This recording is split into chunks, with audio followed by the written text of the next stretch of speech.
Milky वे institute के online platform पे आप सबका स्वागत है। मैं आई.के. त्रिपाठी।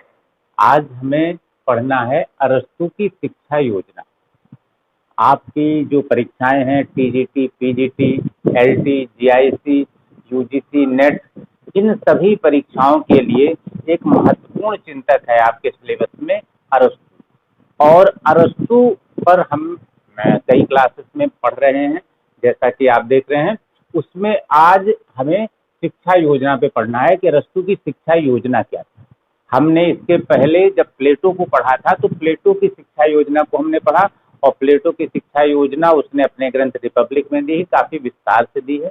उसी तरह अरस्तू ने भी शिक्षा योजना दी है। ये शिक्षा योजना क्या है, कैसी है, और फिर इसके बाद हम देखेंगे कि प्लेटो की शिक्षा योजना से इसकी क्या समानता है, क्या भिन्नता है। तो शुरुआत कर लें हम इसकी, क्योंकि आपकी परीक्षाओं में प्लेटो और अरस्तू की शिक्षा योजनाओं पर लगातार प्रश्न पूछे जा रहे हैं। तो प्लेटो की शिक्षा योजना तो हम प्लेटो के टॉपिक में पढ़ चुके, अरस्तू की शिक्षा योजना को आज हम पढ़ते। अरस्तू ने जो अपनी शिक्षा योजना दी है, इसने ये शिक्षा योजना अपने ग्रंथ पॉलिटिक्स में दी। इसका जो सबसे महत्वपूर्ण ग्रंथ है पॉलिटिक्स, इस पॉलिटिक्स ग्रंथ में इसने अपनी शिक्षा योजना दी है। और इस पॉलिटिक्स ग्रंथ के खंड 7 और 8, इन दोनों में अरस्तू ने अपनी शिक्षा योजना का वर्णन किया है। कौन से खंड? पॉलिटिक्स के खंड 7 एवं 8। पॉलिटिक्स के खंड 7 और 8 में अरस्तू ने अपनी शिक्षा योजना को वर्णित किया है, शिक्षा योजना का उल्लेख किया है। वह क्या चाहता था, शिक्षा किस लिए दी जाए?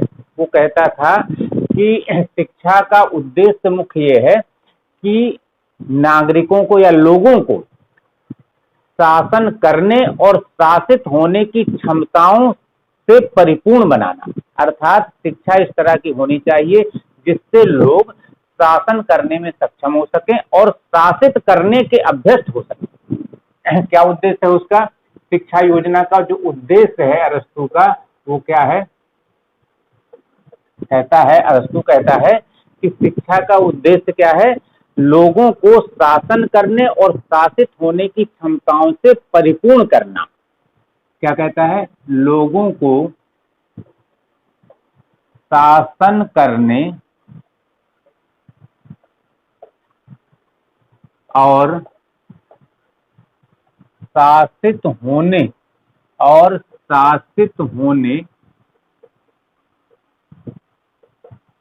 लोगों को शासन करने और शासित होने की क्षमताओं से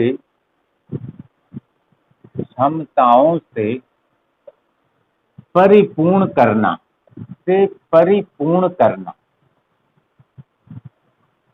ये उद्देश्य था उसका। ये उद्देश्य था लोगों को शासन करने और शासित होने की क्षमताओं से परिपूर्ण करना। इसका मतलब है वो शासन करने वाले लोगों को भी शिक्षा देना चाहता है और शासित होने वाले लोगों को भी शिक्षा देना चाहता है। इसका मतलब है अरस्तू सभी लोगों की शिक्षा का प्रबंध कर रहा है, अर्थात तो राज्य के सभी वर्गों को शिक्षा देने का समर्थन है।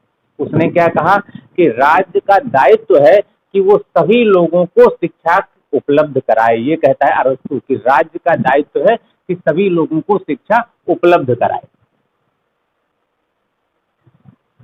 क्या कहा उसने? अरस्तू कहता है कि राज्य का दायित्व है या राज्य का कर्तव्य है कि वो सभी लोगों की शिक्षा की व्यवस्था करे या सभी लोगों को शिक्षा उपलब्ध कराए। क्यों उपलब्ध कराए? जिससे उनके चरित्र का निर्माण हो सके। किस तरह के चरित्र का निर्माण हो सके? शासन करने और शासित करने की क्षमताएं आ सके और उनमें न्याय, बुद्धि, इन सब का विकास हो सके और न्याय प्रत्या आ सके, दया और क्षमा की भावनाएं विकसित हो सके। क्या कहा अरस्तू ने?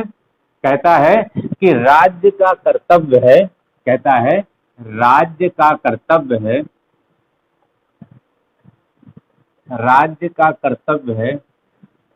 कि सभी लोगों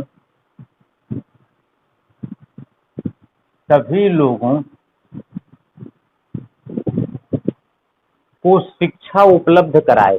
सभी लोगों को शिक्षा उपलब्ध कराए या सभी लोगों की शिक्षा, राज्य का कर्तव्य है कि सभी लोगों की शिक्षा की उचित व्यवस्था करे या उनकी शिक्षा का प्रबंध करे। शिक्षा की उचित व्यवस्था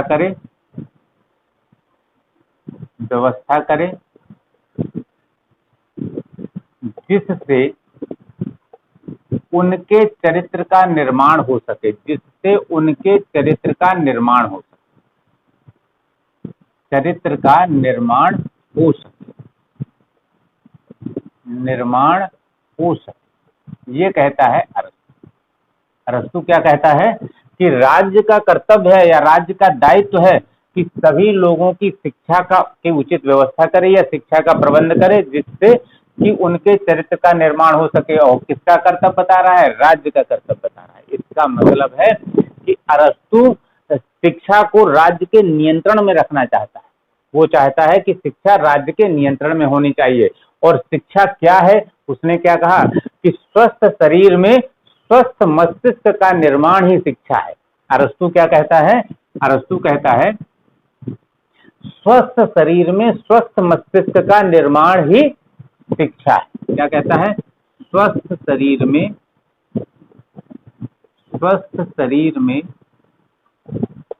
स्वस्थ मस्तिष्क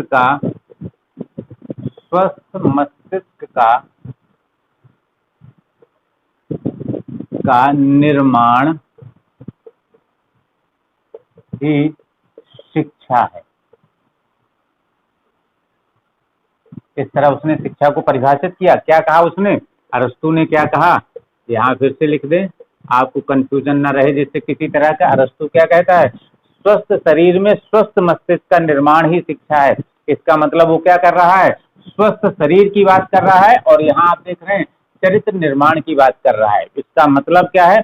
और राज्य नियंत्रित शिक्षा की बात कर रहा है।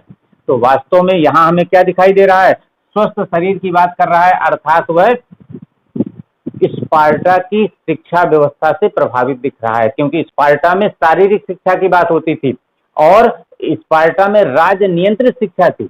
अर्थात ये प्लेटो की तरह ही स्पार्टा की शिक्षा व्यवस्था से प्रभावित दिख रहा है, क्योंकि वह शारीरिक शिक्षा की बात कर रहा है। स्वस्थ शरीर में स्वस्थ मस्तिष्क का निर्माण ही शिक्षा है, अर्थात शरीर स्वस्थ होना चाहिए।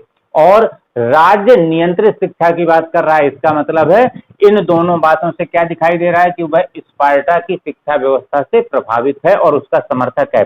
और ये नैतिक शिक्षा की बात कर रहा है। चरित्र निर्माण होना चाहिए, ऐसी शिक्षा राज्य दे जिससे लोगों का चरित्र निर्माण हो सके, अर्थात प्लेटो की तरह यह नैतिक शिक्षा का समर्थक है। तो वास्तव में प्लेटो की तरह अरस्तु ने भी एथेंस की शिक्षा व्यवस्था को बहुत महत्व नहीं दिया, बल्कि स्पार्टा की शिक्षा व्यवस्था से प्रभावित रहा। और इसकी शिक्षा देने का उद्देश्य क्या था कि लोग शासन करने और शासित होने की क्षमताओं से पूरी तरह परिपूर्ण हो जाएं, अर्थात लोग इन चीजों को समझ सकें कि उनको शासित होना है या शासन करना है और किस तरह करना है, इसको समझ जाएं वो अच्छी तरह से और उसके अभ्यस्त हो जाएं।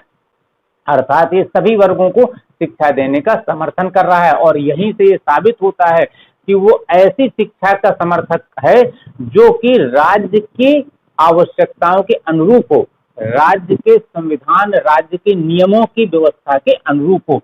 क्योंकि राज्य में जिस तरह के नियम होंगे उसी के अनुरूप शिक्षा दी जाएगी, तभी लोग शासन करने और शासित करने में पूरी तरह से दक्ष हो जाएंगे। तो अब ये चीजें हमें क्या दिखाई दे रही हैं कि अरस्तु भी प्लेटो की तरह राज्य नियंत्रित शिक्षा की बात कर रहा है।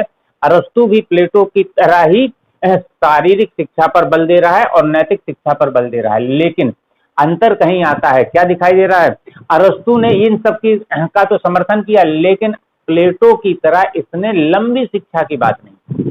प्लेटो जहां एक लंबी शिक्षा की बात करता है, दीर्घकालीन शिक्षा की बात करता है, वो क्या कहता है? 35 वर्ष तक औपचारिक शिक्षा विद्यालय में और 35 से 50 वर्ष तक अनौपचारिक शिक्षा समाज में रहकर ग्रहण करनी होगी। लेकिन इसकी शिक्षा व्यवस्था इतनी दीर्घकालीन नहीं है। अरस्तु 21 वर्ष की आयु तक शिक्षा की बात कर रहा है और उसको ये 3 वर्गों में विभाजित करता है। इसको हम समझ लें। अरस्तु की जो शिक्षा योजना है वह कुल 21 वर्ष की आयु तक शिक्षा ग्रहण करने की है। वह कहता है कि 21 वर्ष की आयु तक शिक्षा ग्रहण करनी है और इसे वह 3 भागों में विभाजित कर दे रहा है। कौन कौन सी देख लें हम इसे। अरस्तु की जो शिक्षा योजना है वो कब तक कैसी कैसी है, 3 भागों में। प्रथम चरण जो है ये कब तक है, जन्म से 7 वर्ष तक।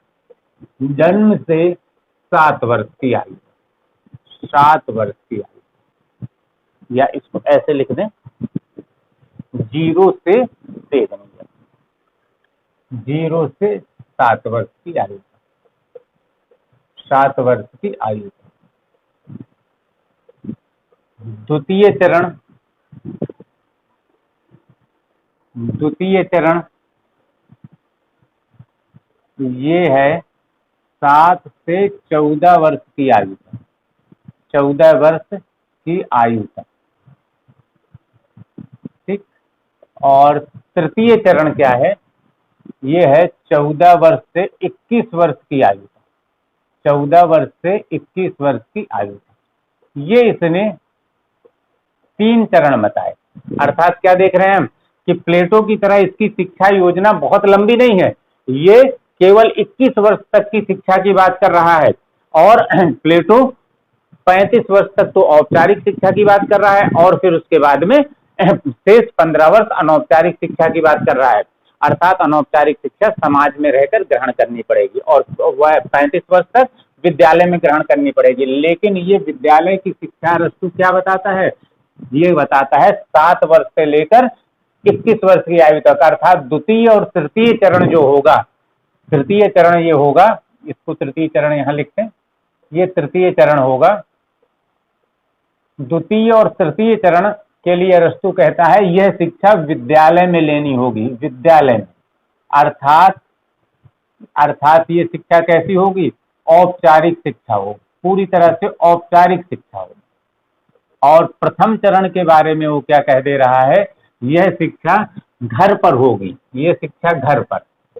इसका मतलब है यह अनौपचारिक शिक्षा होगी, इसका मतलब ये अनौपचारिक शिक्षा होगी। अब क्या स्थिति दिख रही है, अरस्तु ने अनौपचारिक शिक्षा पहले दिलाई और फिर औपचारिक शिक्षा बाद में दिलाई, जबकि प्लेटो क्या करता है, पहले औपचारिक शिक्षा 35 वर्ष तक दिलाता है और फिर अनौपचारिक शिक्षा दिलाता है। तो इसने प्रथम चरण को अनौपचारिक शिक्षा का कहा। इसमें क्या कहता है कि यहाँ पर बच्चे का नैतिक और शारीरिक विकास होना चाहिए। यहाँ पर कहता है बच्चे का नैतिक और शारीरिक विकास होना चाहिए, नैतिक और शारीरिक विकास, और शारीरिक विकास, शारीरिक विकास होना। वह कहता है कि बच्चे को गंदी आदतों से दूर रखना चाहिए, वह इस तरह की बातें न सुनने पाए, इस बात का प्रयास रखना चाहिए जो उसके नैतिक चरित्र को पतन की ओर ले जाए। अर्थात उसको नैतिक शिक्षा मिले और अनैतिकता की ओर जाने से रोका जाए और उसका शारीरिक विकास किया जाए, शारीरिक विकास पर ध्यान दिया जाए, क्योंकि स्वस्थ शरीर में स्वस्थ मस्तिष्क का विकास ही शिक्षा है, ये कहता है अरस्तु। द्वितीय चरण में क्या कहता है कि यहाँ पर प्रारंभिक शिक्षा दी जानी चाहिए, हर विषय की प्रारंभिक शिक्षा, जैसे गणित या अन्य विषय की प्रारंभिक शिक्षा दी जानी चाहिए। और दूसरे इसके साथ शारीरिक शिक्षा भी होनी चाहिए, शारीरिक विकास भी होना चाहिए, अर्थात व्यायाम वगैरह की व्यवस्था होनी चाहिए।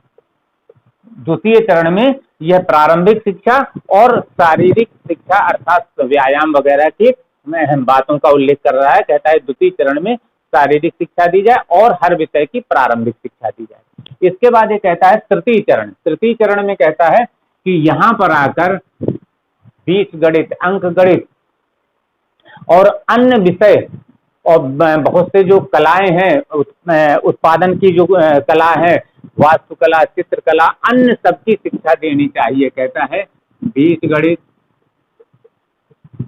अंक गणित, वास्तुकला, चित्रकला, आदि की शिक्षा देनी चाहिए, आदि की शिक्षा देनी चाहिए। इस तरह से ये शिक्षा इस प्रकार से 3 चरणों में विभाजित हो और 3 चरणों में यहाँ से इस तरह की शिक्षा दी जाए।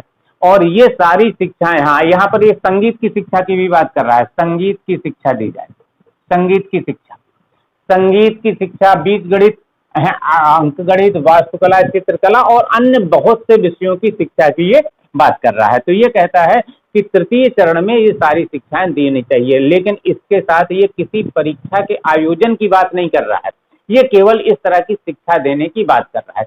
और ये शिक्षा वह कहता है कि राज्य के संविधान के अनुरूप देनी चाहिए, जैसा संविधान है अर्थात जैसी शासन व्यवस्था है उस तरह की शिक्षा देनी चाहिए, जिससे कि लोग शासन करने में सक्षम हो और शासित होने के अभ्यस्त हो जाएं। तो ऐसी शिक्षा अगर दी जाएगी जो राज्य के संविधान के अनुरूप है तो उसका लाभ लोगों को मिलेगा। तो ये उसकी शिक्षा योजना है। अब जरा हम देखें कि उसकी जो शिक्षा योजना है इसमें इसकी विशेषताएं क्या क्या है।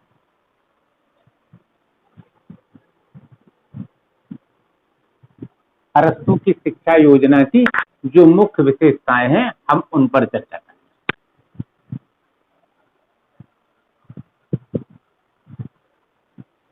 विशेषता,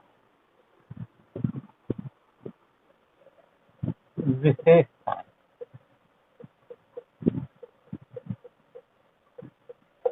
पहली विशेषता क्या दिखाई दे रही है कि ये राज्य के सभी लोगों की शिक्षा का समर्थन कर रहा है। पहली विशेषता दिख रही है कि राज्य के सभी लोगों की शिक्षा का समर्थन कर रहा है, राज्य के सभी लोगों की शिक्षा का समर्थन कर रहा है, सभी लोगों की शिक्षा का समर्थन कर रहा है, शिक्षा का समर्थन कर रहा है।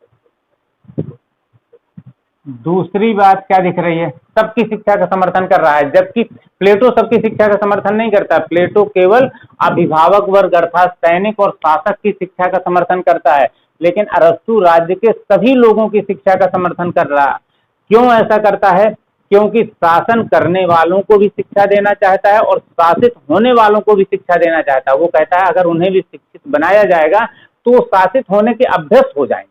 तो ये सभी लोगों की शिक्षा का समर्थन कर रहा है। दूसरी बात क्या है, यह राज्य नियंत्रित शिक्षा की बात कर रहा है, राज्य नियंत्रित, ऐसी शिक्षा जो राज्य के द्वारा नियंत्रित हो, राज्य नियंत्रित शिक्षा का समर्थन कर रहा है, राज्य नियंत्रित शिक्षा का ये समर्थन कर रहा है। तीसरी बात हमें क्या दिखाई दे रही है, ये नैतिक शिक्षा का समर्थन कर रहा है, ये नैतिक शिक्षा का समर्थन कर रहा है। तीसरी बात नैतिक शिक्षा का समर्थन, नैतिक शिक्षा का समर्थन कर रहा है। इसका मतलब क्या है, नैतिक शिक्षा का से क्या लाभ होगा, लोगों के चरित्र का विकास होगा और उनका भावनात्मक विकास होगा, अर्थात उसमें उन लोगों में क्षमा, दयाशीलता और न्यायप्रियता के जो गुण है वो सारे गुण विकसित हो जाएंगे। ये कह रहा है कि नैतिक शिक्षा देने का लाभ ये होगा कि उनमें ऐसे गुण विकसित हो जाएंगे। और ये क्या, अगली बात क्या कह रहा है कि जो जैसा संविधान है उसके अनुरूप शिक्षा देनी चाहिए, जैसा संविधान है संविधान के अनुरूप शिक्षा दी जाए, अर्थात राज्य का स्वरूप जिस तरह का है उसके अनुरूप शिक्षा दी जाए। ये राज्य के संविधान के अनुरूप शिक्षा का समर्थन कर रहा है, राज्य के संविधान के अनुरूप शिक्षा का समर्थन कर रहा है, राज्य के संविधान के अनुरूप शिक्षा का समर्थन करता है। तो इस तरह से क्या स्थिति है, अरस्तु की शिक्षा योजना की जो विशेषताएं हैं मुख्य कौन सी हैं, राज्य के सब लोगों को शिक्षा देने का समर्थक है। दूसरी बात है राज्य नियंत्रित शिक्षा का समर्थक है। तीसरी बात है नैतिक शिक्षा का समर्थन कर रहा है। चौथी राज्य के संविधान के अनुरूप शिक्षा का समर्थन कर रहा है और इसके अलावा यह शारीरिक शिक्षा का भी समर्थन कर रहा है, शारीरिक शिक्षा का समर्थन करता है, शारीरिक शिक्षा का समर्थन करता है।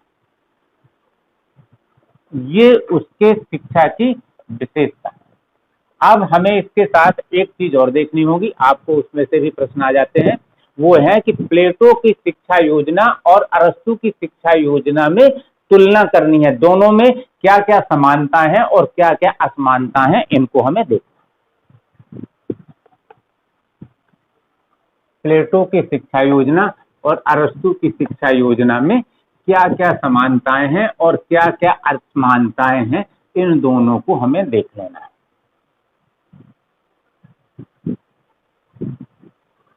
पहली चीज क्या है, प्लेटो की शिक्षा योजना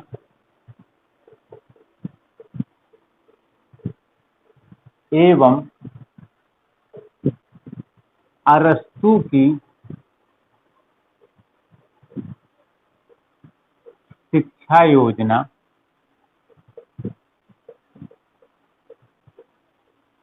की तुलना दोनों की तुलना कर लें कि दोनों में किस तरह की समानताएं हैं और कौन कौन सी असमानताएं हैं। तो पहले हम समानताओं को देख लें, कौन कौन सी समानताएं।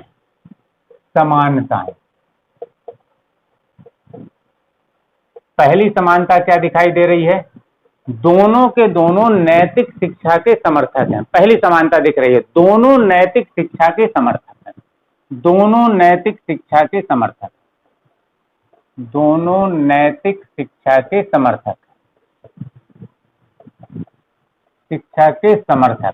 पहली बात है, दोनों नैतिक शिक्षा के समर्थक हैं। प्लेटो ने भी नैतिक शिक्षा का समर्थन किया है और अरस्तु ने भी नैतिक शिक्षा का समर्थन किया है। इस तरह से दोनों के दोनों नैतिक शिक्षा के समर्थक हैं। प्लेटो ने तो ये तक कहा था कि नैतिक शिक्षा को विद्यालय के पाठ्यक्रमों में शामिल किया जाना चाहिए। तो इस तरह से दोनों, प्लेटो और अरस्तु दोनों ही नैतिक शिक्षा का समर्थन कर रहे हैं। दूसरी बात क्या है, दोनों राज्य नियंत्रित शिक्षा के समर्थक हैं। दोनों राज्य नियंत्रित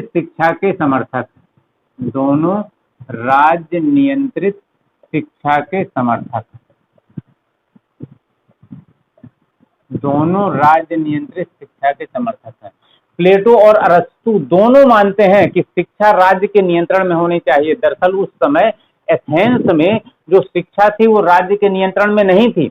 एथेंस में शिक्षा घर पर दी जाती थी और स्पार्टा में शिक्षा राज्य के नियंत्रण में थी। तो दोनों ये चाहते थे कि शिक्षा राज्य के नियंत्रण में होनी चाहिए और उसका लाभ बहुत अधिक मिलता है। अर्थात दोनों राज्य नियंत्रित शिक्षा के समर्थक हैं, जबकि एथेंस में राज्य नियंत्रित शिक्षा नहीं थी। अर्थात तीसरी बात क्या है, दोनों एथेंस की शिक्षा प्रणाली की आलोचना कर रहे हैं। दोनों एथेंस की शिक्षा प्रणाली के आलोचक हैं।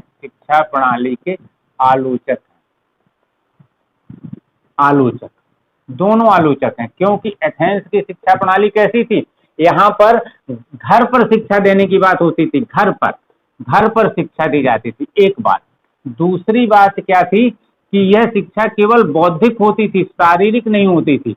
और केवल बौद्धिक शिक्षा मनुष्य का सर्वांगीण विकास नहीं कर सकती है, न उसकी सारी आवश्यकताओं की पूर्ति कर सकती है। तो इस तरह से दोनों एथेंस की शिक्षा प्रणाली से संतुष्ट नहीं थे, दोनों इसकी आलोचना करते थे, दोनों इसके आलोचक हैं।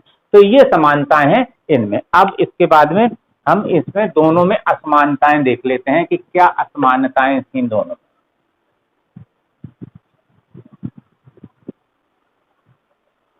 असमानताएं दोनों में क्या, असमानताएं।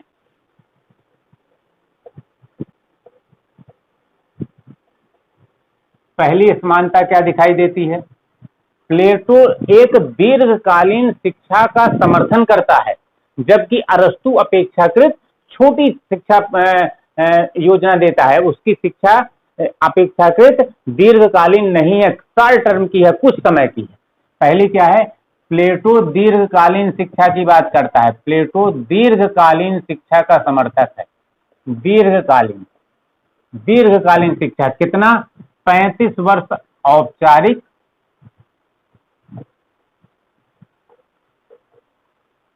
प्लस 15 वर्ष अनौपचारिक।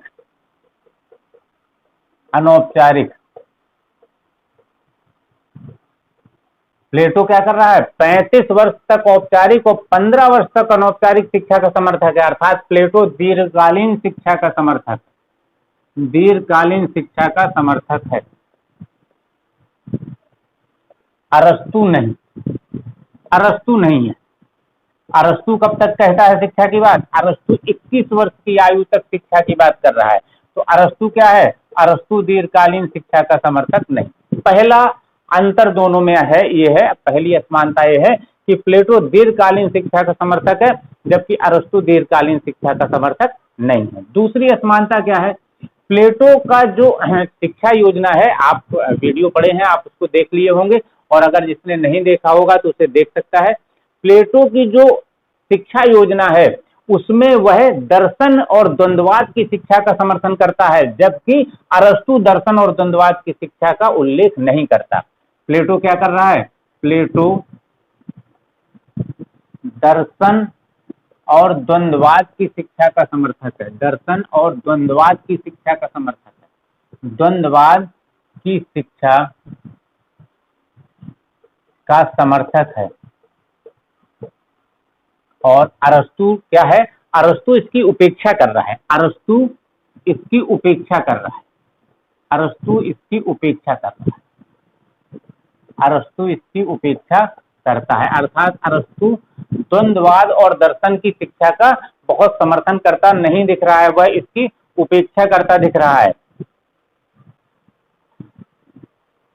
और एक अंतर और दिखाई देता है, वो क्या दिखाई देता है कि प्लेटो ने की जो शिक्षा योजना है उसका लक्ष्य क्या है? सद्गुण उसमें मुख्य है, अर्थात वो सद्गुण पर विशेष बल दे रहा है, जबकि अरस्तु विवेक पर बल दे रहा है। अर्थात अरस्तु ऐसी शिक्षा व्यवस्था चाहता है जिससे व्यक्ति के विवेक का विकास हो, विवेक का निर्माण हो, अर्थात बुद्धि और उसके विवेक में वृद्धि होनी चाहिए। ऐसी शिक्षा की बात कर रहा है जिसमें विवेक को अत्यधिक महत्व दे रहा है, जबकि प्लेटो की जो शिक्षा व्यवस्था है उसमें वो सद्गुण को बहुत महत्व दे रहा है। प्लेटो सद्गुण को अधिक महत्व दे रहा है, सद्गुण को अधिक महत्व देता है, अधिक महत्व देता है, जबकि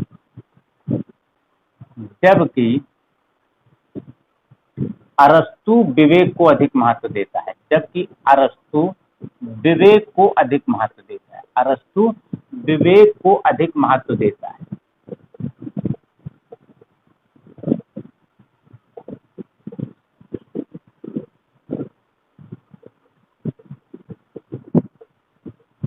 विवेक को अधिक महत्व देता है। तो इस तरह से अरस्तु की शिक्षा योजना ये है, जिसमें हमने उसकी शिक्षा योजना क्या है, उसकी शिक्षा योजना के उद्देश्य क्या है, उसकी शिक्षा योजना की विशेषताएं क्या है, प्लेटो की शिक्षा योजना से उसकी शिक्षा योजना कहाँ साम्यता रखती है, कहाँ कहाँ समानताएं हैं, कहाँ असमानताएं हैं, इन सारी चीजों को समझा। और हमें उम्मीद है कि आपकी परीक्षा की तैयारियों में ये बहुत ही लाभदायक होगा। जितने लोगों ने हमारे इस बैच में एडमिशन लिया है उनको इसका पीडीएफ हम इकट्ठा देंगे, जैसा कि पिछले क्लासेस के संदर्भ में हम कर रहे हैं कि पूरा क्लास कंप्लीट हो जाने पर, पूरा टॉपिक कंप्लीट हो जाने पे उसका हम नोट्स इकट्ठा दे रहे हैं आपको पीडीएफ के रूप में। इसी तरह इसका पीडीएफ भी हम देंगे। और जो लोग हमारे इस बैच को ज्वाइन करना चाहते हैं वो हमारे नंबर पर कॉल करके इसकी जानकारी प्राप्त कर सकते हैं, या टेलीग्राम पर इसके बारे में विस्तार से हमने जानकारी दे दी है उसको प्राप्त कर सकते हैं। और हमारे इस बैच में जो कि टीजीटी, पीजीटी और एलटी की परीक्षाओं के लिए चलाया जा रहा है, उस बैच को परचेज करके अपनी सफलता को सुनिश्चित कर सकते हैं। इसके अतिरिक्त हम टेलीग्राम पे निःशुल्क टेस्ट सीरीज संचालित कर रहे हैं, उस टेस्ट सीरीज का आप लाभ ले सकते हैं। वो पॉलिटिकल साइंस और ज्योग्राफी इन दोनों विषयों पर है टीजीटी, पीजीटी के लिए। इसके अतिरिक्त यूपी पीसीएस और आईएएस की परीक्षाओं के लिए या अन्य राज्यों की पीसीएस की परीक्षाओं के लिए जीएस के 2 सेक्शन, इंडियन पॉलिटिकल सिस्टम और ज्योग्राफी पे वो निःशुल्क टेस्ट सीरीज चलाई जा रही है, जिसपे हम डेली 10 प्रश्न देते हैं और अगले दिन उसका आंसर देते हैं। तो आप हमारे बैच को परचेज करके उसका लाभ ले सकते हैं और टेलीग्राम पे निःशुल्क टेस्ट सीरीज का लाभ ले सकते हैं। धन्यवाद।